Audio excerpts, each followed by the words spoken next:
का तेज, चंद्रमा की शीतलता, धरती का धैर्य, पर्वतों की अडिगता, नदियों की निरंतरता, वृक्षों की निस्वार्थता, फूलों की कोमलता, फलों की सरसता, सभी जीवों की चैतन्यता में व्याप्त, सृष्टि के कण कण में निहित कौशल्यानंदन श्री राम एवं ईश्वरमानंदन साई राम के चरणों में मेरे कोटिशा वंदन नमन। आप सबके अंतस में विराजित आत्मा राम को मेरा सादर प्रणाम। राम कथा रसवाहिनी के साथ आगे अपना प्रवास शुरू करते, थोड़ा सा एक कदम पीछे चलते हैं, देखते हैं कल समय देवता ने हमारी वाणी को कहां विराम दिया था। याद करते हैं उस पल को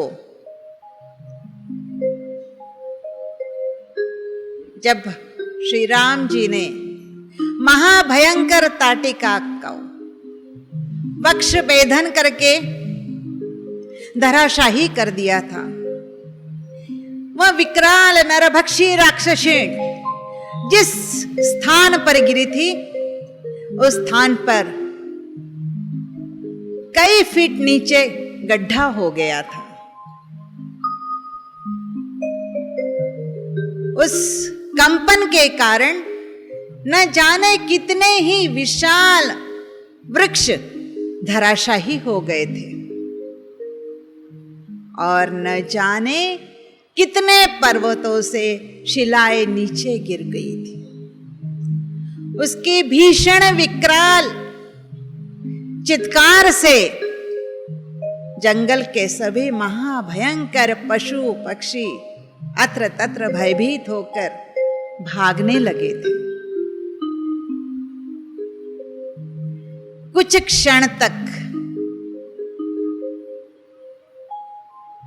अशांति होते होते तुरंत धरा पर शांति छा गई। ताटिका का आक्रांत बंद हो गया, श्वसन बंद हो गया, वह शांत हो गई। उसके शांत होते ही मानो समस्त जंगल शांत हो गया था। महर्षि विश्वामित्र आनंदाभिभूत होकर राम लक्ष्मण के करीब आते हैं, उनके मस्तक पर हाथ रखकर अनगिनत आशीर्वाद देते हैं और साथ ही स्वर्ग से देवताओं ने तक पुष्प वृष्टि की हुई है, क्योंकि यह राम जी की प्रथम विजय थी।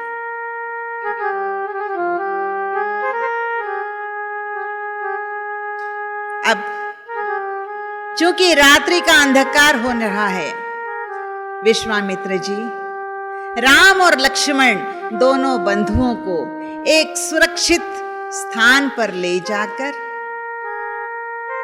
विश्राम के लिए तत्पर हुए हैं।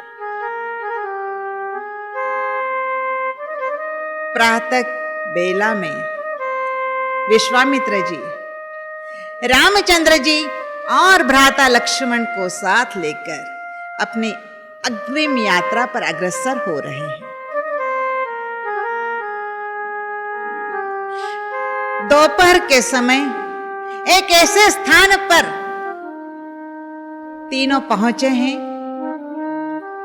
जहां पर चारों ओर उन्नत पर्वत शिखर हैं और उन शिखरों के मध्य में अति मनोरम ऐसा वातावरण निर्मित करने वाला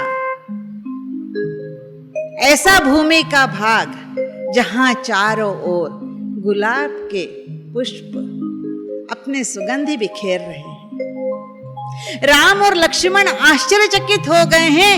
इतने भयावह जंगल के पश्चात इतना सुरम्य स्थान,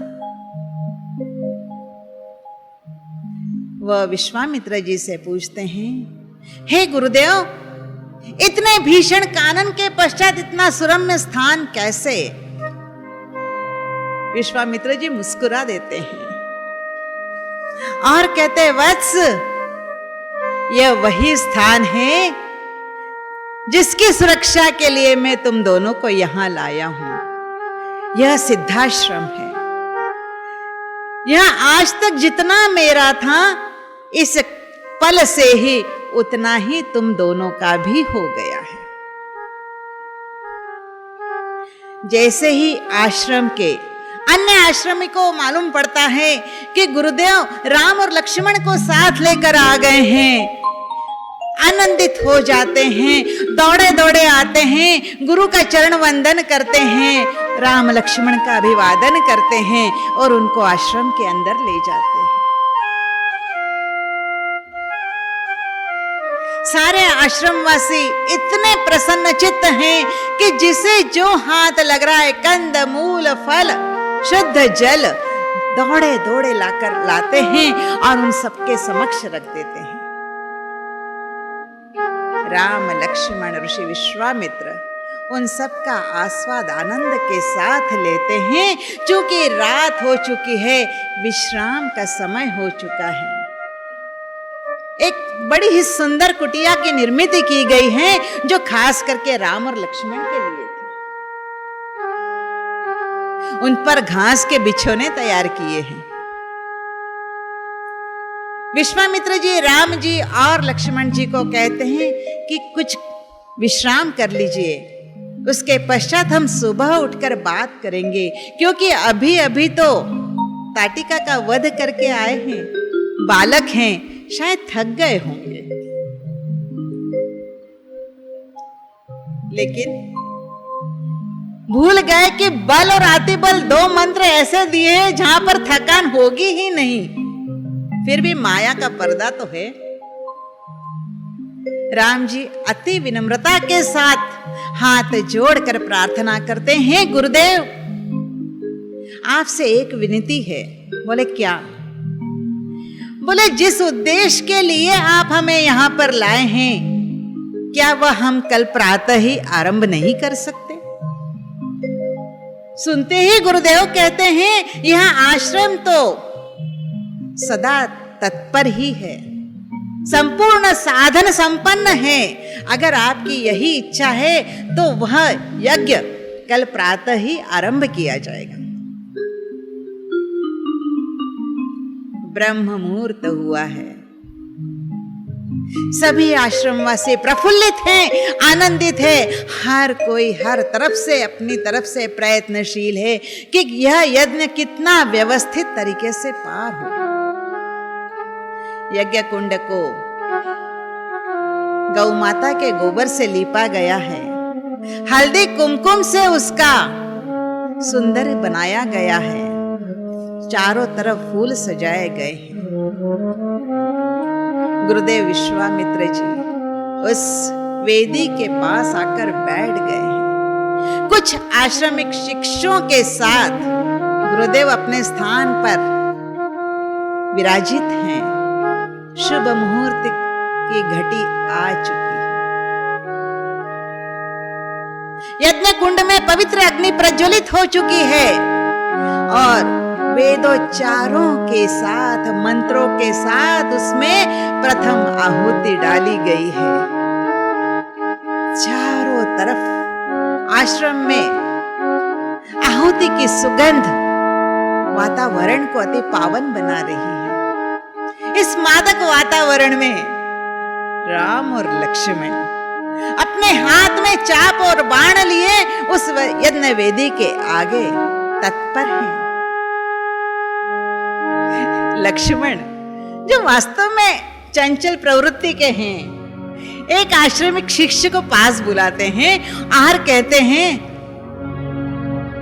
क्या आप मुझे बता सकते हैं कि जब यज्ञ शुरू होता है तो कितनी देर बाद राक्षस यहां पर आ जाते हैं? क्या आप मुझे यह बता सकते हैं कि वह किस दिशा से आते हैं? क्या मुझे यह बता सकते हैं वह सुबह आएंगे, दोपहर आएंगे, या शाम को आएंगे, या रात को आएंगे? वो आश्रमिक कहता है, नहीं, ना तो इनका आने का कोई समय है, न कोई दिशा है, न कोई काल है।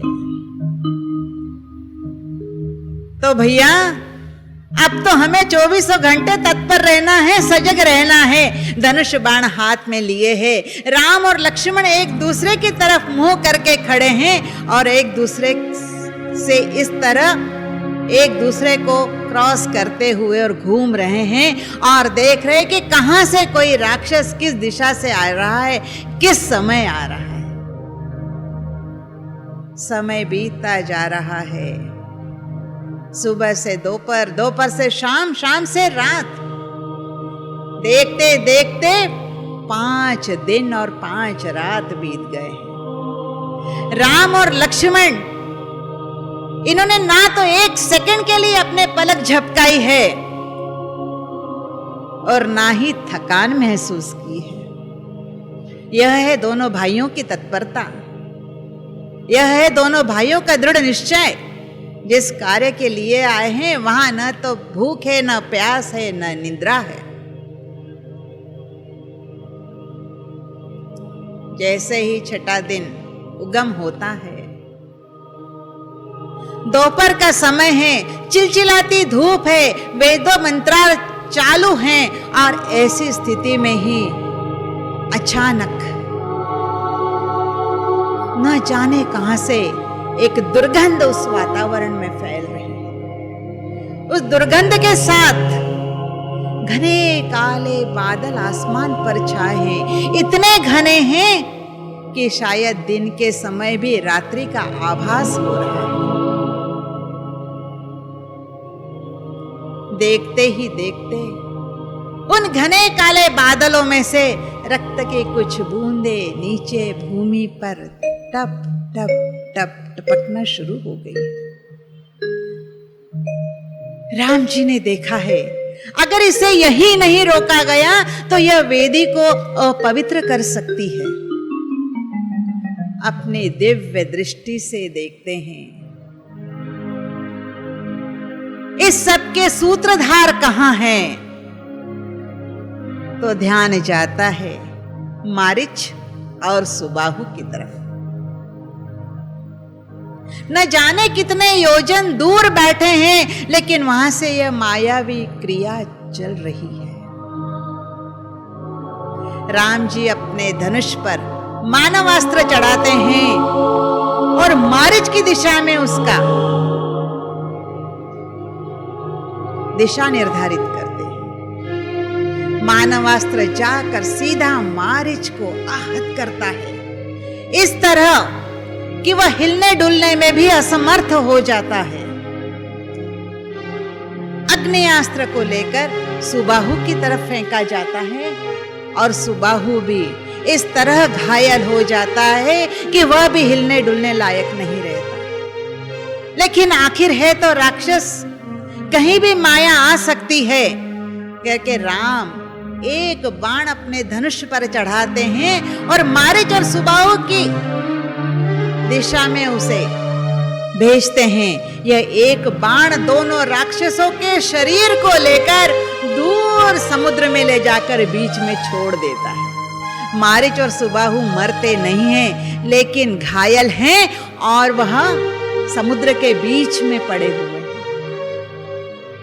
यह जब खबर सारे राक्षस जाति को पता पड़ती है तो मारीच और सुबाहु की सहायता के लिए सभी राक्षस दौड़ पड़ते हैं।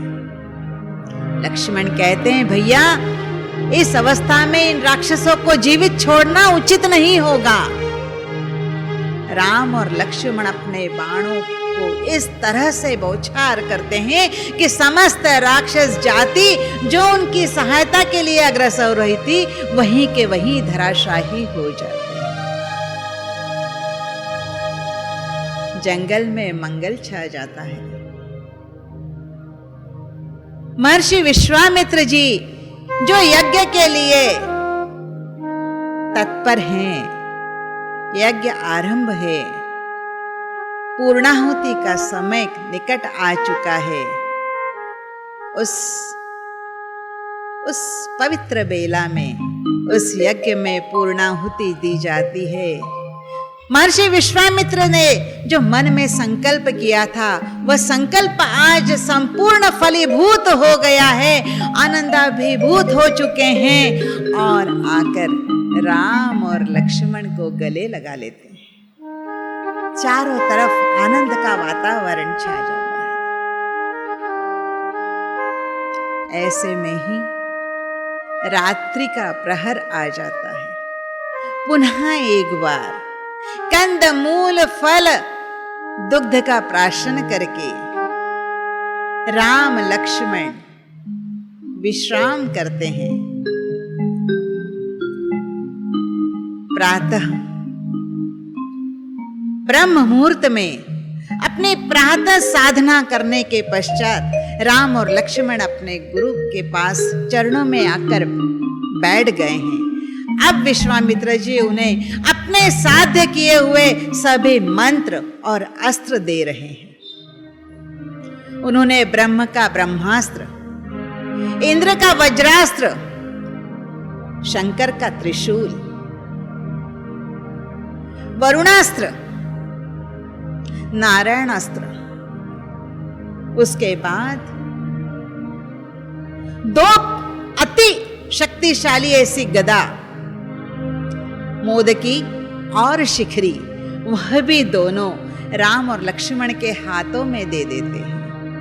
वह मंत्र और वह अस्त्र उस अवतार के हाथ में जाते ही और अति प्रबल हो जाते हैं, अति शक्तिशाली हो जाते हैं और श्री राम के साथ उनका तेज सम्मिलित हो जाता है।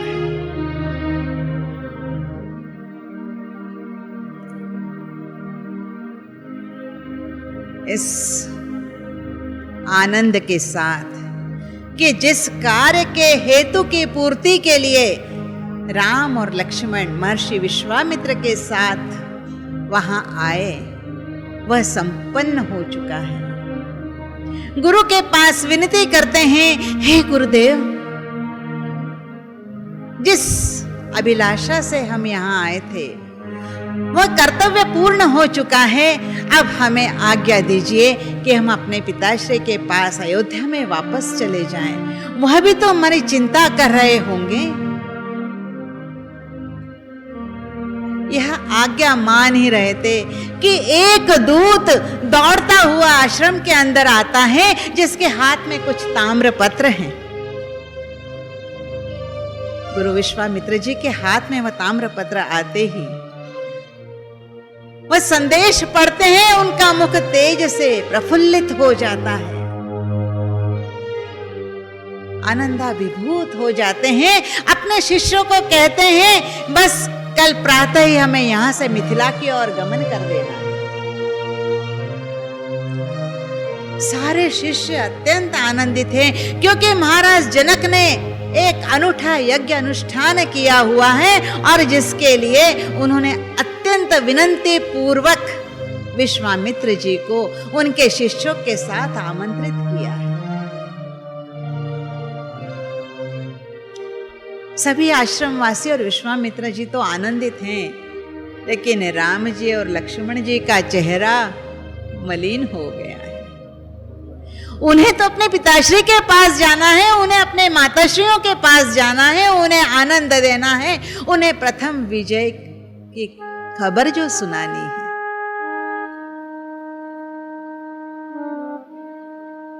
विश्वामित्र जी आज्ञा नहीं देते हैं।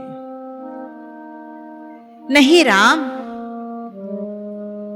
तुम भी हमारे साथ जनकपुरी चलोगे, क्योंकि वहां पर जो यज्ञ का आयोजन किया है वह अति अनूठा है। उसमें ऐसी क्या विशेष बात है? और दूसरा, जब दशरथ महाराज ने आप दोनों को मेरे साथ आने की अनुज्ञा दी थी, तब एक मुझसे वचन लिया था कि मैं मेरे दोनों पुत्रों को आपको सौंप रहा हूं, आप ही स्वयं आकर उन्हें मुझे वापस जैसे ले जा रहे हैं वैसे ही मुझे वापस करने आएंगे। अब राम तुम ही बताओ, अगर मैं यहां से अयोध्या जाऊं, तुम्हें महाराज दशरथ को सौंपूं, तो मैं समय से मिथिला कैसे पहुंच सकता हूं? और उन्होंने आग्रह तो आप सभी शिष्यों के साथ आने को किया है। इस समय तो आप दोनों भी मेरे शिष्य ही हैं, तो आपको भी चलना अति आवश्यक है। फिर भी राम मन से तैयार नहीं हो रहे हैं, लक्ष्मण मन से तैयार नहीं हो रहे हैं। तब विश्वामित्र जी उन्हें समझाते हैं। देखने जनक राज का स्थान, राम करो प्रस्थान। देखने जनक राज का स्थान, राम करो प्रस्थान।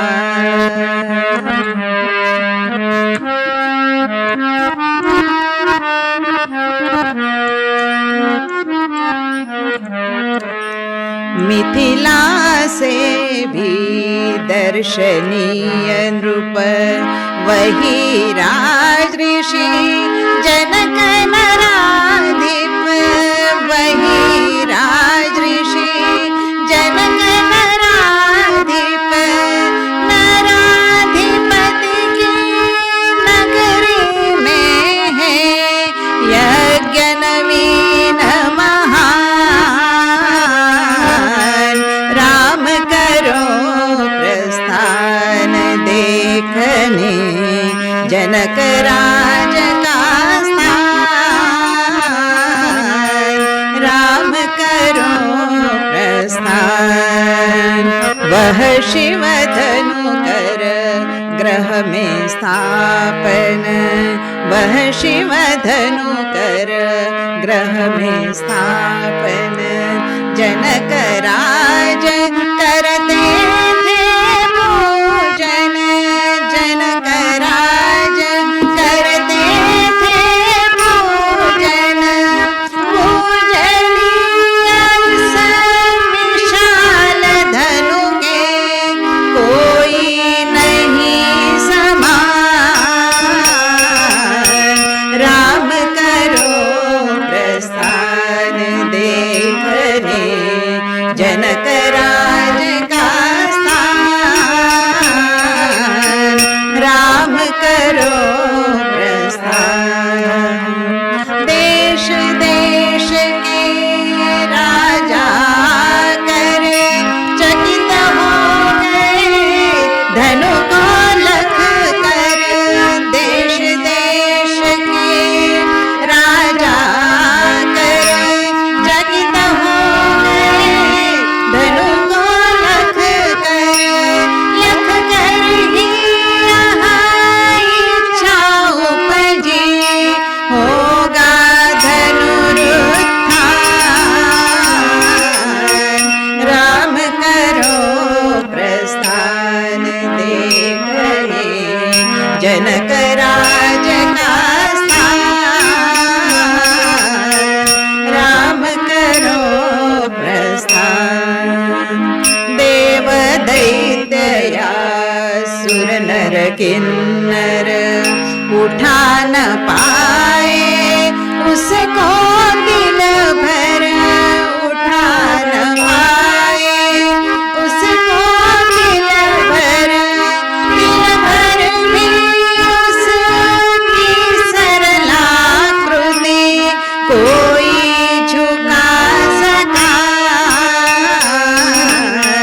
राम करो प्रस्थान, देखने जनक राज का स्थान,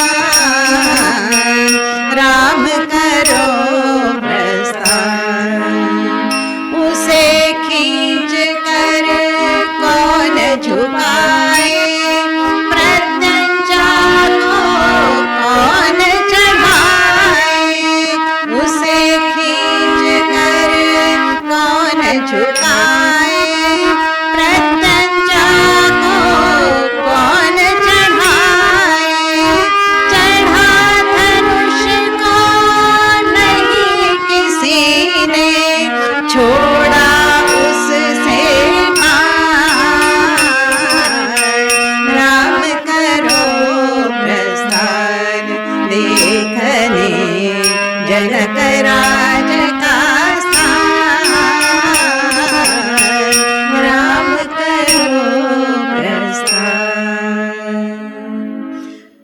हे राम, इसीलिए तुम मेरे साथ जनकपुरी चलो, जनकपुरी का यज्ञ छोड़ दो, लेकिन उस शिव धनुष के दर्शन तो कर लो, जिसे आज तक किसी ने एक कण मात्र भी नहीं हिला सका है। उस पर प्रत्यंचा की तो चढ़ाना दूर की बात है, जब वो तिल भर भी नहीं हट रहा तो प्रत्यंचा तो कौन चढ़ा सकता है। वह शिव का दिया हुआ धनुष है, जो महाराज दशरथ ने महाराज जनक ने अपने महल में नित्य पूजा के लिए रखा हुआ है।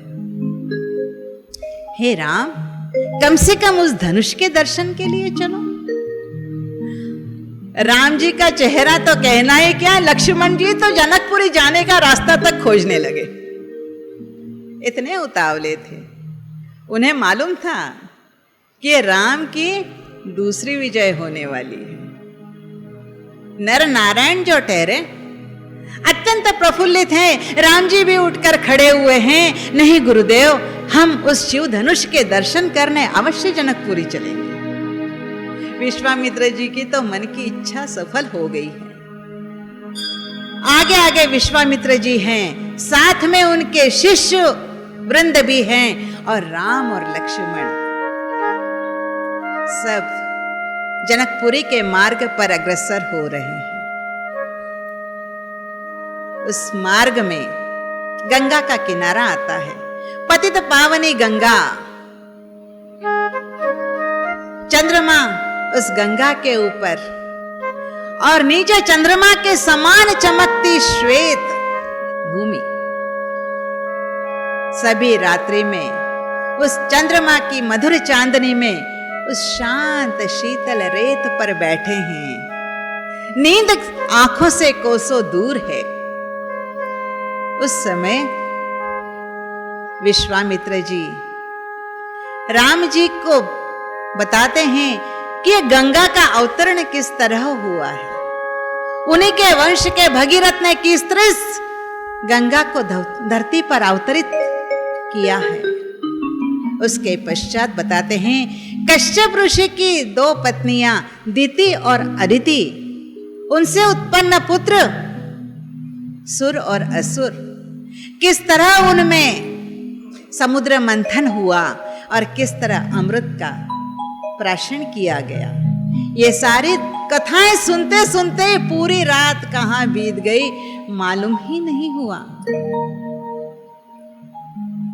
प्रातः काल सभी अपने अपनी वंदन करके उठे हैं, अपनी यात्रा में आगे बढ़ रहे हैं। यह यात्रा अब पहुंच चुके एक ऐसे सुरम्य स्थान पर जहां 1 नहीं 2 नहीं, न जाने कितने ही आश्रम किसी जमाने में हुआ करते थे। यज्ञ वेदियां बनी हुई हैं जो यह दिखा रही है कि कभी इस यज्ञ कुंड में यज्ञ हुआ करते थे, आहुतियां दी जाती थी। ये सारे चिन्ह आज भी वैसे के वैसे सुरक्षित हैं। लेकिन एक आश्रम के पास जाते ही विश्वामित्र जी रुक जाते हैं। बोले, हे राम, यह आश्रम अति पावन है, क्योंकि यहां गौतम ऋषि ने अपनी कठोर तपस्या की हुई है। यह पावन हुआ है गौतम ऋषि की साधना से, और यह पावन हुआ है उनकी धर्म पत्नी सती अहिल्या से। राम जी उस आश्रम में शीर्षाबंद होते हैं। जब उस आश्रम के बारे में और जानकारी देते हैं तो विश्वामित्र जी कहते हैं, इस आश्रम की एक बड़ी महत्ता भी है और एक अत्यंत दिल को छूने वाला ऐसा विषाद प्रसंग भी है। राम जी सुनने के लिए उत्सुक हैं। विश्वामित्र जी कहते हैं, गौतम ऋषि की पत्नी सती अहिल्या अति पतिव्रता नारी थी, अत्यंत गुणशील, धर्मशील, अत्यंत लावण्यवती, इतनी लावण्यवती कि देवता तक उन्हें पाने के लिए सतत प्रयत्नशील रहते थे।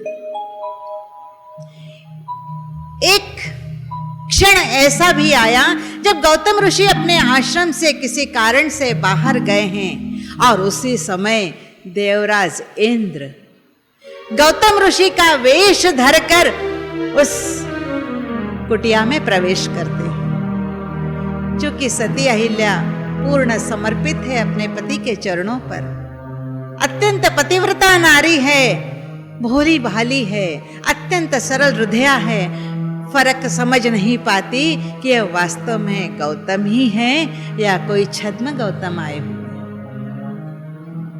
अपने पति के स्वरूप के उस गौतम का वो स्वागत करती है और चूंकि पतिव्रता होने के कारण पूर्ण समर्पण भाव से उनकी सेवा में तत्पर हो जाती है।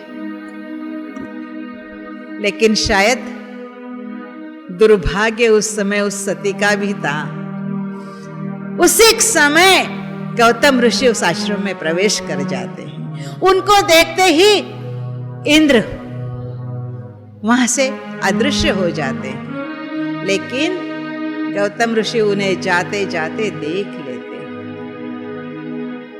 अपनी पत्नी पर आक्रोश करते हैं, तुमने अपने आचरण से इस आश्रम की पवित्रता को भंग किया है। अब एक पल के लिए भी मैं आश्रम में नहीं रुक पाऊंगा। मैं इसी क्षण इस आश्रम का त्याग करता हूं। और वह हिमालय की तरफ जाने के लिए तत्पर हो जाते हैं। अहिल्या क्या करे, कुछ समझ नहीं आता। चरण पकड़ लेती है, वंदना करती है, मिन्नतें करती है कि स्वामी मैं तो अनजान थी, मैं समझ नहीं पाई। शायद वह क्षण कुछ ऐसा था कि मेरी मति भंग हो गई थी। मैं आप में और उस छद्म गौतम में भेद नहीं कर पाई। और मैं तो समर्पित भाव से आप ही की सेवा कर रही थी। मेरा मन आप ही के चरणों में लीन था। कम से कम आप इस बात को तो ध्यान रखिए। गौतम को अपनी पत्नी अहिल्या के सतीत्व पर विश्वास तो हो गया, लेकिन मुंह से निकला हुआ शब्द कैसे वापस करें। तब कहते हैं, हे प्रिय, मैं तुम्हारी पवित्रता को जानता हूं, विश्वास भी करता हूं, लेकिन एक बार मुंह से निकला हुआ शब्द मैं उसे कैसे वापस लूं। हाँ, एक उशाप जरूर दे सकता हूं। त्रेता युग में दशरथ नंदन राम अपने भ्राता लक्ष्मण के साथ इस मार्ग से गुजरेंगे। वो जनकपुरी की तरफ प्रस्थान कर रहे होंगे। उस समय को क्षण के लिए वो यहां पर रुकेंगे। अगर उनका दर्शन, स्पर्शन और उनका संभाषण अगर तुम्हें प्राप्त हो जाए तो ही तुम अपने पूर्व स्वरूप को प्राप्त कर सकती हो। लेकिन तब तक बिना अन्न, बिना जल के, सिर्फ वायु के साथ पाषाणवत होकर इस धरा पर जीवित रहो। श्वास चलेगी लेकिन शब्द नहीं रहेगा, गति नहीं रहेगी। और तब से अहिल्या एक शिलावत सिर्फ वायु के श्वसन के साथ इस शरीर को साधे हुए, जो पाषाण बन चुका है। जहां चेतना नहीं है वहां पाषाण ही तो है। राम जी इतने सरल हृदय हैं, गुरु जी से बोलते हैं, हे गुरुदेव मुझे तुरंत बताइए कि वह सती इस समय कहां होगी। एक क्षण का विलंब भी ना करूंगा। हो सकता है अगर मेरे स्पर्शन से वो शाप मुक्त हो रही है तो जब मैंने सुना तो अब मैं एक क्षण के लिए भी विलंब नहीं कर सकता। मुझे अभी उसके पास जाना है। और वो आगे आगे दौड़े चले जा रहे हैं और उनके पीछे विश्वामित्र जी हैं, लक्ष्मण जी हैं और सारे शिष्य वृंद। आश्रम का एक कोना जहां अहिल्या वायु के साथ पाषाणवत जीवन जी रही है। राम जी तुरंत वहां जाते हैं और पद स्पर्श करने के पहले देखिए कैसा धर्माचरण है राम जी का। मैं किसी पाषाण को भी क्यों न हूं, जानबूझकर चरण कैसे स्पर्श कर सकता हूं। इसीलिए हमारे संस्कारों में प्रातः भूमि पर चरण रखने के पहले उनका वंदन करना है। हम शायद उस संस्कारों को भूल गए हैं, लेकिन पाषाण को पैर लगाने के पूर्व भी राम जी ने एक क्षण के लिए सोचा है। तब विश्वामित्र जी ने वही बात की है कि आप तो पतितोद्धारक हैं, दीनोद्धारक हैं, आपको कोई भी पाप नहीं लगेगा। दूसरा, वो स्त्री है, हर स्त्री तो मेरी माता है, मैं माता को कैसे मेरे चरण लगाऊं? मुझे तो हक है उनका चरण स्पर्श करने का। तो विश्वामित्र फिर समझाते, नहीं राम, यह सोचने का वक्त नहीं है, आप अपना चरण स्पर्श कीजिए। बड़े ही भारी मन से राम जी अपने पैर का एक अंगूठा उस पाषाण से स्पर्श करते हैं और उस पाषाण में चेतना जागृत हो जाती है। उस चेतना के साथ ये दृष्टि खुलती है और जो नेत्र खुलते हैं, समक्ष सिर्फ भगवान श्री राम का मुखचंद्र दिख रहा है। मां अहिल्या दोनों हाथों से राम जी उसको पकड़ते हैं और कहते हैं, अहिल्या उठो, अहिल्या उठो, जागृत हो। ये शब्द मतलब दर्शन भी हुआ, स्पर्शन भी हुआ, संभाषण भी हुआ, क्योंकि 3 बातें होनी थी। 3 बातें जैसे ही हुई, अहिल्या में चेतना आ गई है। वो आनंद से कह उठती है, प्रभु तव चरणों से छू गई, आज मैं शाप मुक्त हो गई। प्रभु तव चरणों से छू गई, आज मैं शाप मुक्त हो गई। बस इतना ही बोल पाई और उनका गला रूंध गया है। गले से कोई एक शब्द भी नहीं निकल रहा है, बस चेतना आई है, सब कुछ दिख रहा है। हे राम, मैंने आपके मुख चंद्र में समस्त सृष्टि को देख लिया है, अब मुझे और कुछ देखने की लालसा ही नहीं बची। अपनी योग विद्या से गौतम ऋषि ने हिमालय में जान लिया है कि श्री राम के पद स्पर्श से, संभाषण से, दर्शन से अहिल्या पूर्ववत हो गई है। अगले ही पल उस स्थान पर वो उपस्थित हो रहे हैं। समक्ष राम और लक्ष्मण खड़े हैं। गौतम और अहिल्या दोनों ने उनके चरण स्पर्श किए हैं, चरण वंदन किए। मां अहिल्या को श्राप मुक्त करते हुए अब महर्षि विश्वामित्र जी पुनः एक बार अपने शिष्य वृंदों के साथ जनकपुरी की ओर अग्रसर हो रहे हैं। संध्या के समय तक आते बड़े ही सुंदर उद्यान में आकर रुकते हैं, जहां घने वृक्ष हैं, सुंदर फल है, पुष्प है, और उसी स्थान पर सारे शिष्य कुछ फलों का रसास्वादन करते हैं। दूर नजर जाती है, ऊंची ऊंची अट्टालिकाओं के ऊपर, सुंदर महलों के ऊपर, और तब विश्वामित्र जी कहते हैं, देख लीजिए जनकपुरी को। यह है महाराज जनक की मिथिला नगरी,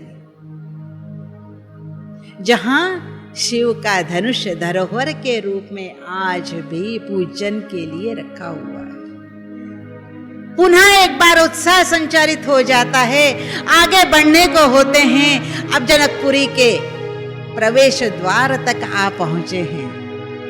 वहां आते ही, चूंकि उस जनकपुरी में न जाने कितने ही साधु सन्यासी, अन्य नगरवासी, देशवासी वहां पर आकर रुके हुए हैं। न जाने कितने ही रथ हैं, न जाने कितनी ही बैलगाड़ियां हैं, न जाने कितनी ही बगियां हैं। एक सेवक दौड़ता दौड़ता आता है, विश्वामित्र जी के चरण स्पर्श करके पूछता है, माफ कीजिए, मैं आपको पहचान नहीं पा रहा हूं। आप कौन महामुनि हैं जो मैं मेरे महाराज को जाकर आपका आने का संदेश दे सकूं? बताया जाता है वह सेवक वैसे ही दौड़ता हुआ जाता है और महाराज जनक के पास जाकर यह समाचार देता है कि महाराज विश्वामित्र अपने शिष्यों के साथ प्रवेश द्वार तक आ गए हैं। राजा जनक जैसे थे बिना चप्पल के अपने साथ अपने कुल गुरु शतानंद जी को साथ में लेते हैं, कुछ और मंत्रियों को साथ में लेते हैं और नंगे पांव राजपथ पर दौड़े दौड़े दौड़े चले आते हैं, जहां तक कि विश्वामित्र जी उनके शिष्यों के साथ पहुंच गए। वहीं पर उनका राजोचित सम्मान किया जाता है, चरण वंदन किया जाता है, उनके चरणों का जल अपने मस्तक पर अभिषेक किया जाता है और उस सम्मान के साथ उन्हें उनके नियत स्थान तक ले जाया जाता है। आगे आगे न जाने कितने ही ब्राह्मण मुनि वेदों का उच्चारण करते हुए विश्वामित्र जी को साथ में लेकर जा रहे हैं। विश्वामित्र जी का तो चरण वंदन किया है, उनके शिष्यों का अभिवादन किया है, लेकिन नजर ठहरी है सिर्फ दो जगहों पर, राम और लक्ष्मण पर। महाराज जनक उन दो युवाओं के चेहरे से, उनके मुखारविंद से अपनी नजर ही नहीं हटा पा रहे हैं। वो सोच रहे हैं ये क्या स्वर्ग से उतरे हुए दो देवता हैं? नहीं नहीं, देवता कैसे आ सकते हैं? ये तो अश्विनी कुमार हैं जो शायद मेरे यज्ञ को सफल करने आए हैं। अरे नहीं, वो भी नहीं हो सकते। कहीं ये सूर्य और चंद्र तो नहीं है जो विश्वामित्र अपने साथ लेकर चल रहे हैं? इतने विचार एक क्षण के लिए आए हैं, लेकिन आंख है जो उनके चेहरों से हटने का नाम ही नहीं ले रही है। यह है दिव्य आकर्षण। जहां दिव्यत्व होता है वहां नजर कहां हिट सकती है, वह तो वहीं स्थिर होकर रह जाती है। विश्वामित्र जी जान जाते हैं कि जनक जी के मन में क्या चल रहा है। देखते ही देखते वह स्थान आता है जहां पर विश्वामित्र जी को शिष्यों के साथ संपूर्ण रात्रि रहना है। उस स्थान पर आते ही विश्वामित्र जी के एक बार पुनः चरण स्पर्श करते हैं। विश्वामित्र जी जान जाते हैं जनक जी के मन में क्या चल रहा है। वह उनको बोलते हैं, महाराज कल प्रातः की बेला में आइए, इन दो शिशुओं का परिचय मैं खुद तुमको करवाऊंगा। जनक जी को कहां रात में नींद आनी है। वह दो सुंदर मुखानन उनके आंखों के सामने सतत आ रहे हैं, जो उनकी पलकों तक झुकने नहीं दे रहे हैं, बंद होने नहीं दे रहे हैं। देखते ही देखते आंखों ही आंखों में पूरी रात कट जाती है। ब्राह्म मुहूर्त में ही शंख घड़ियाल का नाद शुरू हो जाता है, ब्राह्मणों का वेदोच्चार शुरू हो जाता है, चारों तरफ मंदिरों में घंटे बजने शुरू हो जाते हैं।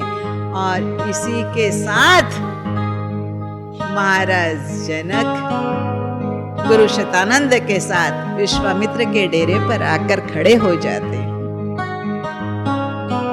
राम लक्ष्मण भी वही हैं।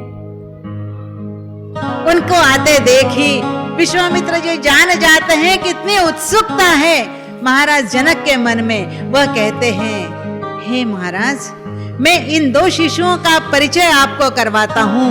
यह अयोध्या नरेश महाराज दशरथ के सुपुत्र हैं, राम और लक्ष्मण।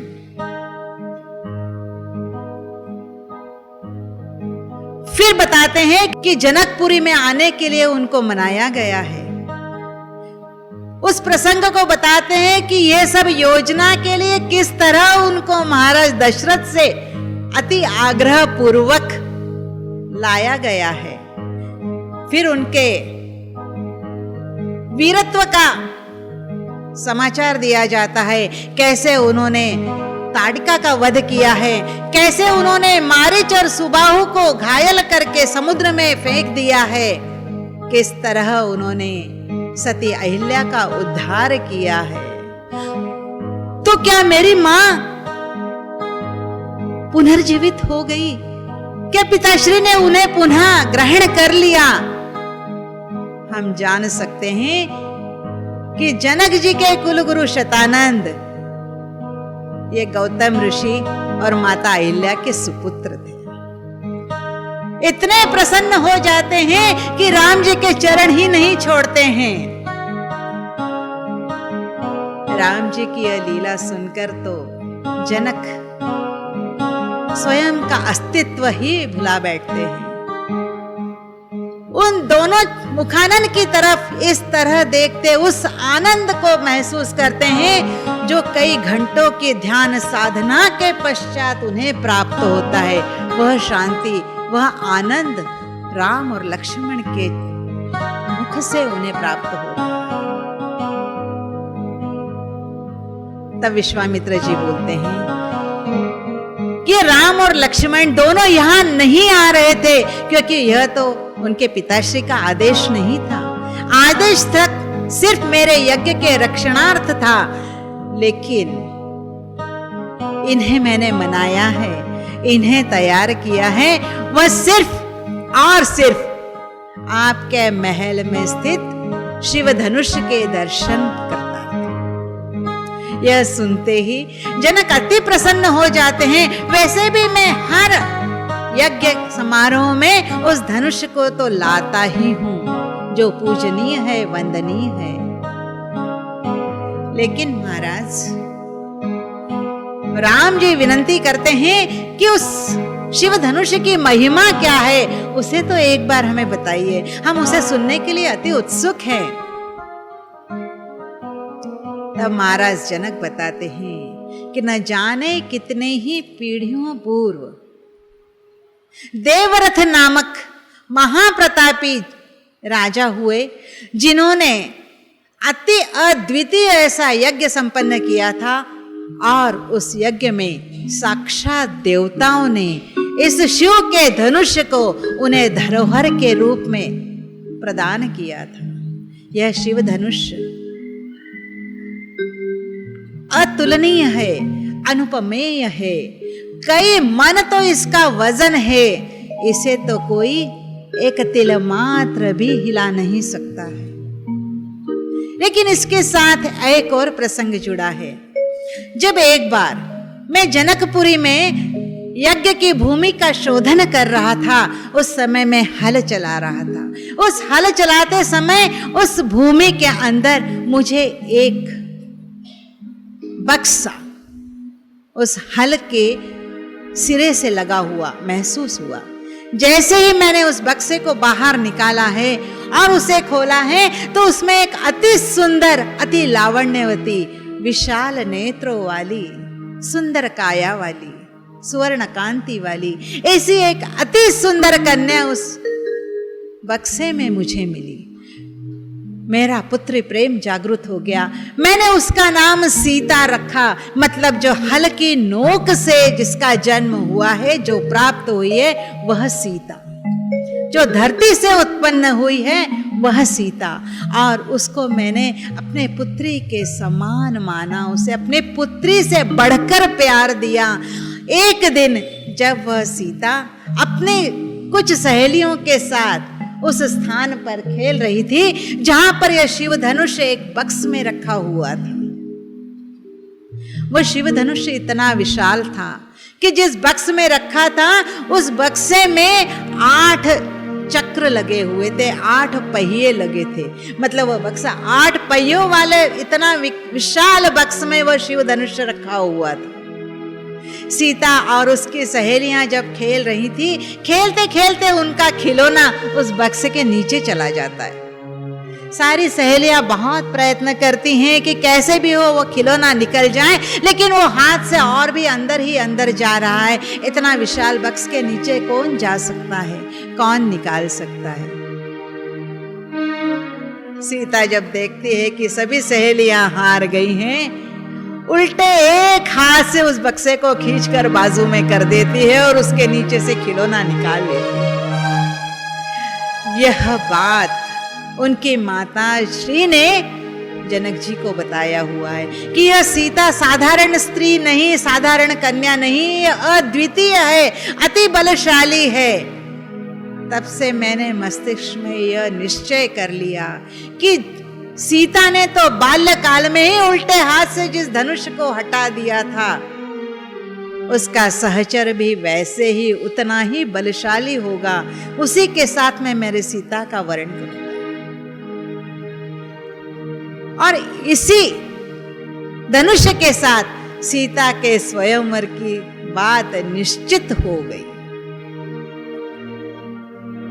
और तब से लेकर आज तक न जाने कितने ही देवता, न जाने कितने राक्षस, न जाने कितने यक्ष, न जाने कितने किन्नर, न जाने कितने ब्राह्मण आए। समय समय पर उन्होंने इस धनुष को उठाने का यत्न किया, लेकिन आज तक, यहां तक कि रावण तक इस धनुष को हिला नहीं सका। हाँ, लेकिन हे बालक, आप कुछ दिव्य हैं, आप तेजस्वी हैं। मैं एक बार पुनः उसी संकल्प शक्ति के साथ कल के यज्ञ में इसे अवश्य रखूंगा। पुनः एक बार घोषणा करूंगा कि जो कोई भी इसे आकर परीक्षण करना चाहे वह आए और सीता को अपना वरण करके ले जाए। रात्रि का समय हो गया है। दूसरे दिन प्रातः से यज्ञ का शुभारंभ होने वाला है, लेकिन यज्ञशाला में उस शिव धनुष को लाने की योजना तो रात्रि में ही तय हो गई। न जाने कितने ही बलशाली मल्ल वह उस स्थान पर आ गए हैं जो उन 8 पहियों वाली गाड़ी को लेकर यज्ञशाला तक ले जाने वाले। और रात्रि में ही ब्रह्म मुहूर्त के पहले ही वहां 8 पहियों वाली गाड़ी धनुष के साथ उस यज्ञशाला में स्थापित हो गई। प्रातः काल पुनः वही वेदोच्चार, वही घंटे घड़ियालों की सुमधुर ध्वनि, 9 वाद्य वृंदों से वातावरण अत्यंत मधुर हुआ जा रहा है। ऐसे ही समय महाराज जनक गुरु शतानंद के साथ और अन्य मंत्रियों के साथ हाथ में पूजन का थाल लिए उस यज्ञशाला में पदार्पण करते हैं। उनके आने के पूर्व ही समस्त यज्ञशाला खचाखच भर चुकी है। हर कोई उस क्षण का इंतजार कर रहा है कि न जाने कब इस वाहन में से उस शिव धनुष के दर्शन प्राप्त कर सके। महाराज जनक आए, उन्होंने विधि विधान पूर्वक उस बक्स का ढक्कन खोला, उस शिव धनुष पर पुष्पार्चना की, अक्षत, हल्दी, कुमकुम, दीप ज्योति सभी से उसका पूजन किया गया। तत्पश्चात महाराज जनक आकर घोषणा करते हैं कि हर यज्ञ के जैसा ही इस यज्ञ में भी हर कोई अपना शक्ति परीक्षण करने के लिए स्वतंत्र है। कोई भी आए, मैं सभी को आमंत्रित करता हूं कि वह यहां आए और इस शिव धनुष को उठाकर सीता का वरण कर ले। जो गिने चुने राजा महाराजा जिन्होंने अपना शक्ति परीक्षण करना था, एक के बाद एक कर आए हैं, लेकिन उस शिव धनुष को बर देखकर हाथ ही जोड़ पाए हैं, उसे उठा नहीं पाए। यह देखते ही विश्वामित्र जी ने आंखों ही आंखों में मुंह का आदेश दिया है। सुशिष्य वही है जो अपने सद्गुरु के आंखों से भी आज्ञा ग्रहण कर ले। राम जी धीरे से उठे हैं, गुरु की चरण वंदना की है। उस 8 पहियों वाले गाड़ी तक पहुंचे हैं। सीधे हाथ से उस धनुष को लेकर खड़ा कर दिया है। उसकी डोर लेकर उस प्रत्यंचा को चढ़ाने की कोशिश की जा रही है। उस प्रत्यंचा को चढ़ाने के लिए जैसे ही धनुष को कुछ झुकाया जा रहा है, मानो इस एक संपूर्ण एक बादल फट चुका है। इतनी गड़गड़ाहट कि सबके कान जो है बंद करने की इच्छा हो रही है। इतनी प्रचंड ध्वनि के साथ वह धनुष बीच में से दो भागों में विभक्त हो गया है। चारों तरफ तालियों की गड़गड़ाहट शुरू हो गई है। आनंदोत्सव मनाया जा रहा है। महाराज जनक तो अपने आप को रोक नहीं पा रहे हैं, उठकर सीधे विश्वामित्र के चरणों में गिर पड़े हैं कि भगवान, ये तो साक्षात ईश्वर स्वरूप है, जिन्होंने इस धनुष को सिर्फ उठाया नहीं तो इसकी प्रत्यंचा को चढ़ाया नहीं, बल्कि इसका विखंडन भी कर दिया है। इसके समान बलशाली तो इस धरा पर दूसरा कोई न हुआ है और न आगे कोई होने वाला है। चारों तरफ मंगल ध्वनि ही बज रही है। तालियों की गड़गड़ाहट न जाने कब रुकने वाली है, कोई समझ नहीं पा रहा। जैसा कि नियम था, सीता जी का तो स्वयंवर होने वाला है।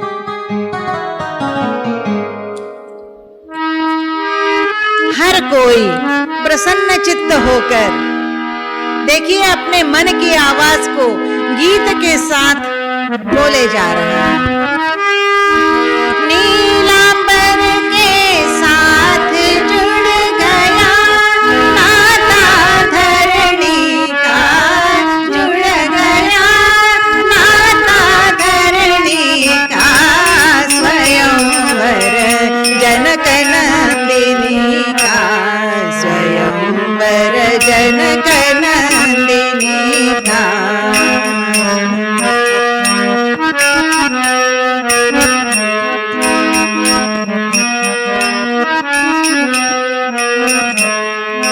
श्री राघव ने सहज उठाया धन शिव शंकर का, श्री राघव ने सहज उठाया धन शिव शंकर का। जनक राज का हुआ मनोरथ पूरा अंतर का, जनक राज का हुआ मनोरथ पूरा अंतर का। श्यामल भाग खड़ा था सन्मुख, सुता मैथिली का, स्वयंवर जनक नंदिनी का, स्वयंवर जनक नंदिनी का। किंचित पल के ऊंची करके देख रही सीता, किंचित पल के ऊंची करके देख रही सीता। भीषण नाद हुआ तड़की हो अकस्मात तड़िता, भीषण नाद हुआ तड़की हो अकस्मात तड़िता। रामचंद्र ने किया विखंडन शंकर के धनु का, स्वयंवर जनक नंदिनी का।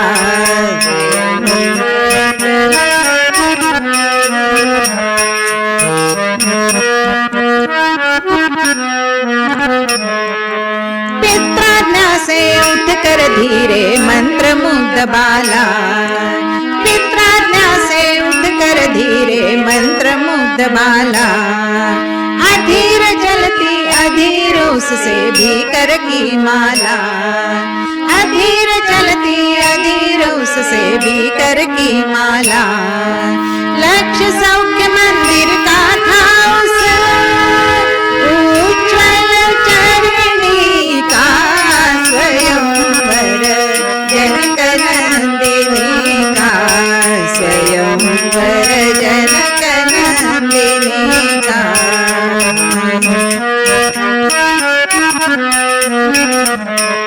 झुके राम कुछ सीता ने पहनाई वरमाला, झुके राम कुछ सीता ने पहनाई वरमाला। करतल ध्वनि से देवों ने आकाश डाला, करतल ध्वनि से देवों ने आकाश गुंजा डाला। उनके कानों में पहुंचा स्वर मंगल स्वरिणी का, स्वयंवर जनक नंदिनी का, स्वयंवर जनक नंदिनी का।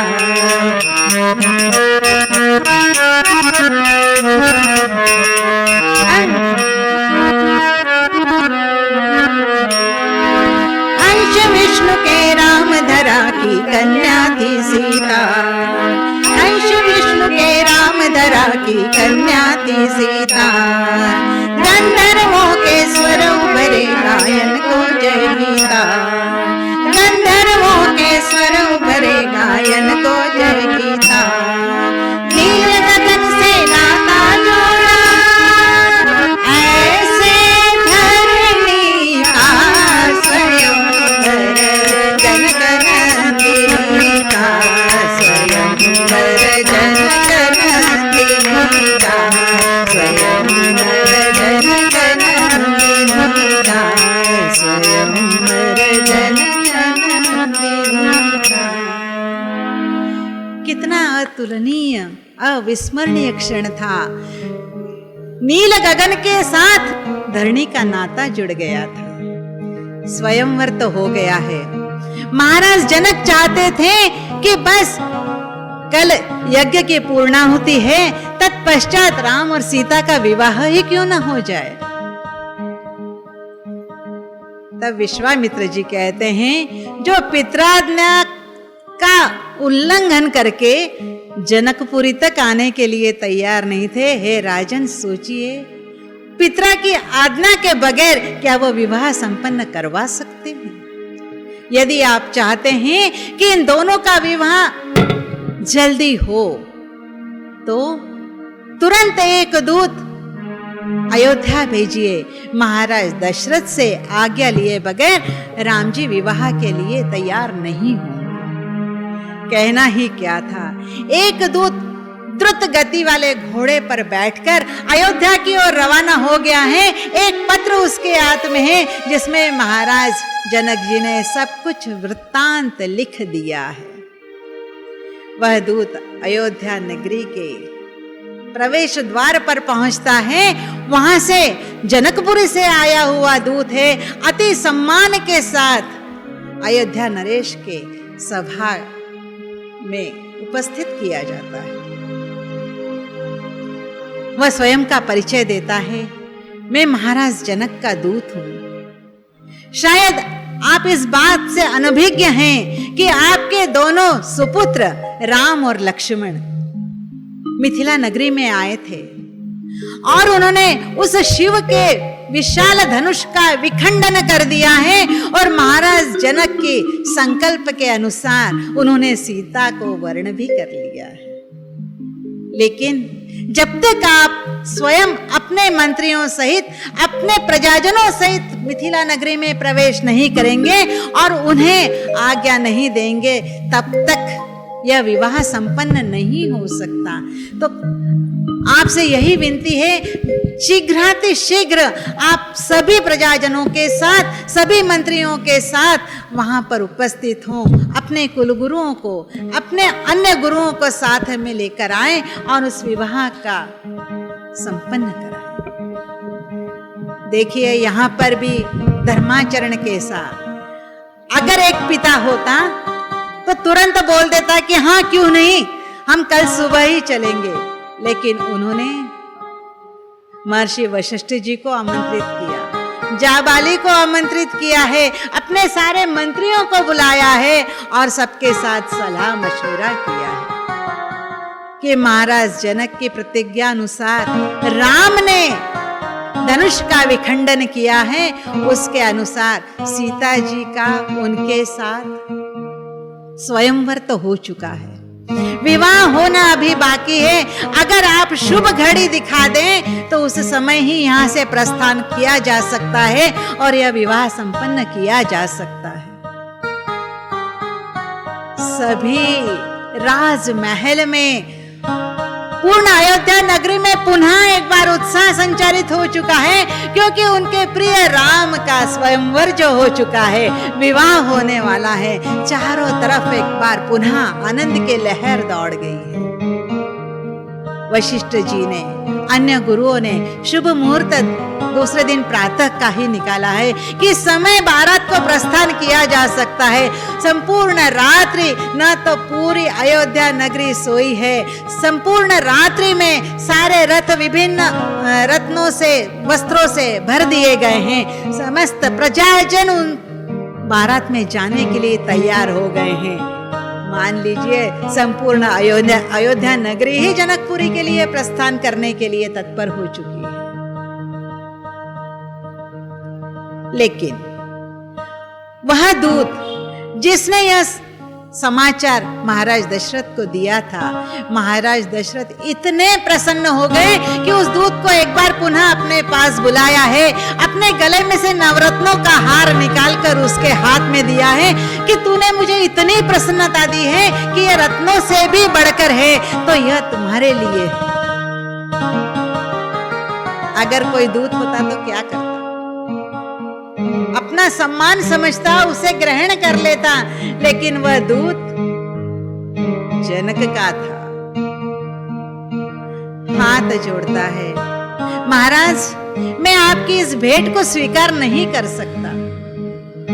तुम तो दूत हो, ये तुम्हारा हक है, यह तुम्हारा सम्मान है, तुम्हें तो भेंट स्वीकार करनी ही पड़ेगी। बोले मैं सिर्फ एक दूत होता तो भेंट स्वीकार कर लेता, मैं एक खबरी होता तो भेंट स्वीकार कर लेता, लेकिन मैं तो एक पिता हूं। मैं पुत्री के ससुराल से भेंट कैसे ग्रहण कर सकता हूं? पिता, सीता तो जनक जी की पुत्री हैं, ये पिता कहां से आ गए? तब वो बोलते हैं, महाराज आप हमारी सीता को नहीं जानते। वो एक भी सेवक के साथ सेवक जैसा मन रखती ही नहीं है, व्यवहार करती ही नहीं है। हर सेवक के साथ उसका अपना अलग से दिल का रिश्ता है। वह किसी के बहन है, किसी की पुत्री है, किसी की माता है। यदि वो मुझे पिता का स्थान देती है तो वह तो मेरी पुत्री हुई, और जहां पुत्री का ससुराल आया वहां से मैं पानी भी ग्रहण नहीं कर सकता, तो ये भेंट कैसे स्वीकार करूंगा?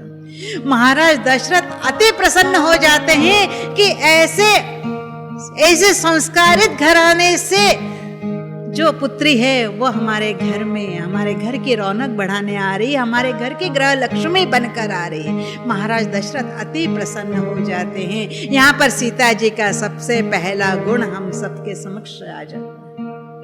देखिए रामायण में से कौन सा गुण हम ले, ये हमारे ऊपर है। लेकिन अगर राम राज्य चाहते हैं तो राम कथा को इस कान से सुनकर इस कान से ना निकाल दें तो ही शायद उसका सत्संग होगा। एक गुण तो हम ले ही सकते हैं, महिलाओं के लिए क्या, पुरुषों के लिए क्या। संपूर्ण इस 9 दिवस में से एक अंतिम दिन भगवान राम को एक उपहार देकर जाएं। संपूर्ण राम कथा में से ये गुण हम अपने जीवन में उतारने जा रहे हैं। वास्तव में भगवान सहाय करेंगे। हम एक गुण को तो राम कथा में से ले ही सकते हैं। दशरथ संपूर्ण बारात के साथ जनकपुरी की ओर बढ़ रहे हैं। पूर्ण बारात जनकपुरी के दरवाजे पर 2 संपूर्ण दिवस, 2 संपूर्ण रात्रि का प्रवास करके और जनकपुरी तक पहुंच गई है। महाराज जनक को जैसे ही ज्ञात होता है कि बारात जनकपुरी के प्रवेश द्वार तक पहुंच गई है, वह सभी अपने मंत्रियों को साथ लेकर, रानी को साथ लेकर उनके स्वागत के लिए आगे आते हैं। महाराज दशरथ का राजोचित स्वागत किया जाता है। तभी मालूम पड़ता है कि राम और लक्ष्मण भी पिताश्री से मिलने के लिए बेचैन हैं, दौड़े दौड़े आ रहे हैं। सामने पिताश्री को देखते से उनके चरण स्पर्श किए हैं। गुरु वशिष्ठ जी के चरण स्पर्श किए हैं और विश्वामित्र जी के चरण स्पर्श किए हैं, महाराज जनक के चरण स्पर्श। दशरथ तो अपने पुत्र की प्रथम विजय से इतने प्रफुल्लित हैं, उन्होंने उन्हें अपने अंक में भर लिया है। दोनों आंखों से अश्रुधाराएं बह रही हैं जो राम जी के कंधों को गीला कर रही है। लेकिन ये अश्रु खुशी के थे, आनंद के थे, प्रसन्नता के थे।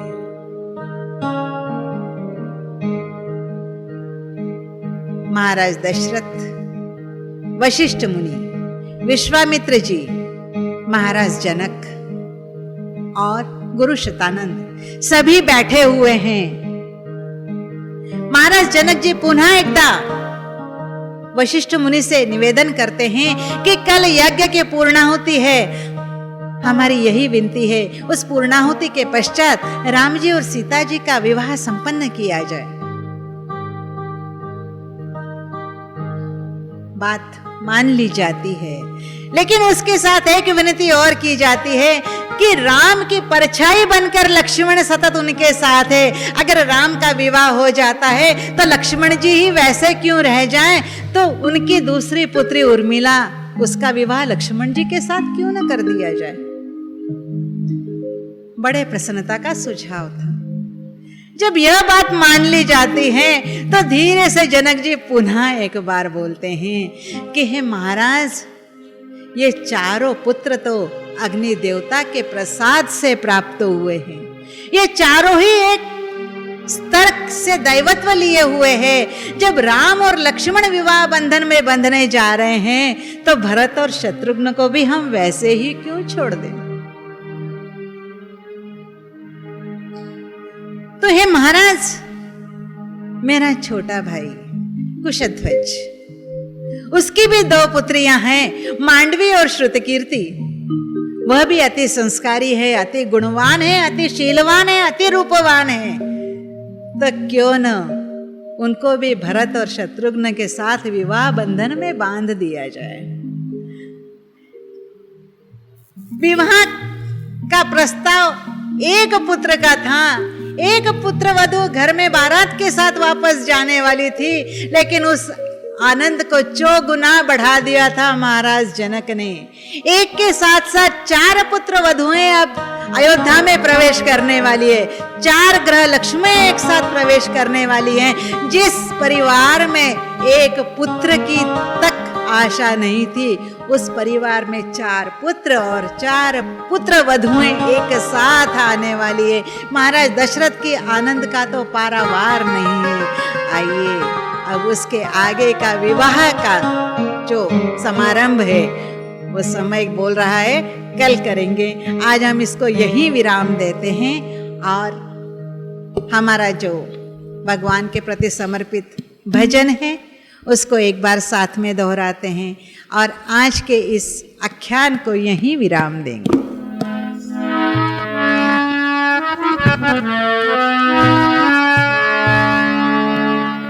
प्रेम मुदित मन से कहो राम राम राम, राम राम राम, राम राम राम, श्री राम राम राम, राम राम राम, राम राम राम, राम राम राम, श्री राम राम राम। प्रेम मुदित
भव समुद्र सुखद नाम एक राम राम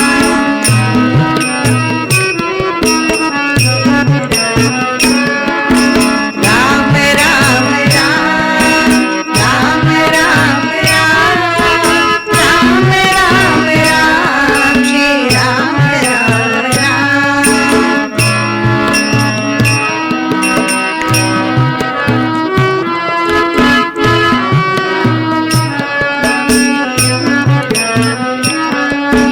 माता पिता बंधु सखा सबहि राम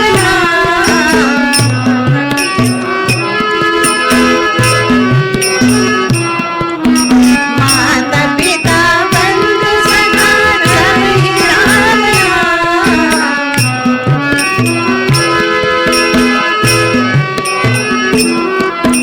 निराधार को आधार एक राम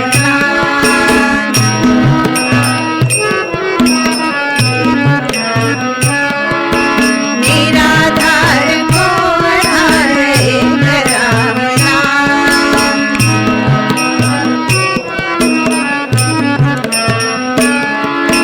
राम राम राम राम राम राम राम राम राम श्री राम राम राम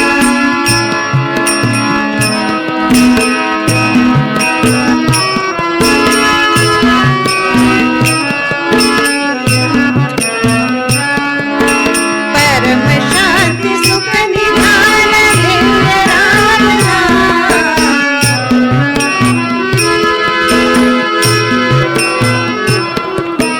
परम शांति सुख निधान दिव्य राम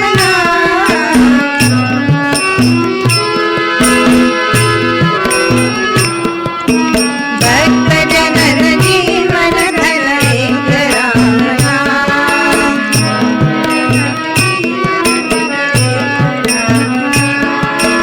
भक्त जनन जीवन धन एक राम राम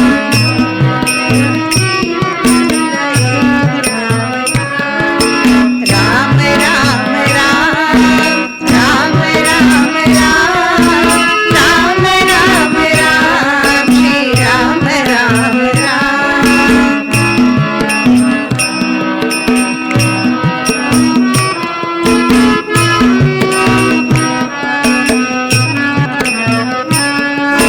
राम राम राम राम राम राम राम राम राम श्री राम राम राम राम राम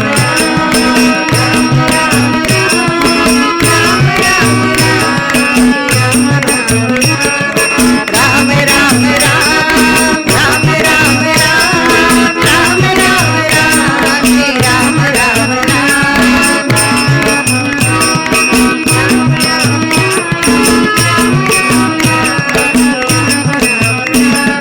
राम राम राम राम राम राम राम राम श्री राम राम राम राम राम राम राम राम राम राम राम राम श्री राम राम राम राम राम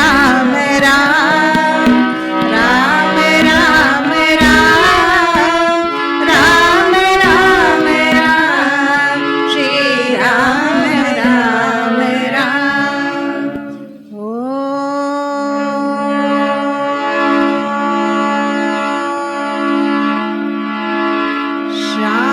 शांति शांति शांति जय बोलो भगवान श्री रामचंद्र की जय पवन सुत हनुमान की जय।